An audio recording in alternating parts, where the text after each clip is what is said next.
কি ব্যাপার? তোমরা হয়তো ভাবছো বিউটি চ্যানেলে এগুলো আবার কি দেখাচ্ছে, এক্সারসাইজ কেন দেখাচ্ছে?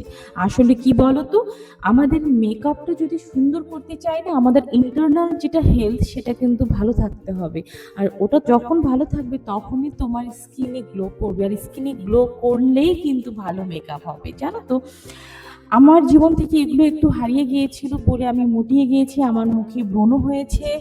তো আমি চিন্তা করেছি আমার লাইফে আবার চেঞ্জেস নিয়ে আসার জন্য, পজিটিভ চেঞ্জেস, যেটা আমি তোমাদের সাথে শেয়ার করতে চাই। এই যে দেখো, তোমাদের জন্য আমি একটু শেয়ার করছি, এখানে একটি ডিটক্স ওয়াটার বানাচ্ছি। আহ, আহ, জগে আমি জল নিয়েছি, আর হলো গাজর আর পুদিনা পাতা, লেবু আর শসা, এগুলো কেটে স্লাইস করে আমি দিয়ে দিয়েছি। জল একটু বেশি হয়ে গেছে, আবার আমাকে ফেলে দিতে হয়েছিল। ফেলে না, আমি ওটা এমনি খেয়ে নিয়েছিলাম। তো তারপর হচ্ছে ব্যাস, পুরো রাত তোমাদেরকে রাখতে হবে, আর সারাদিন তোমরা অল্প অল্প করে খাবে, ঠিক আছে?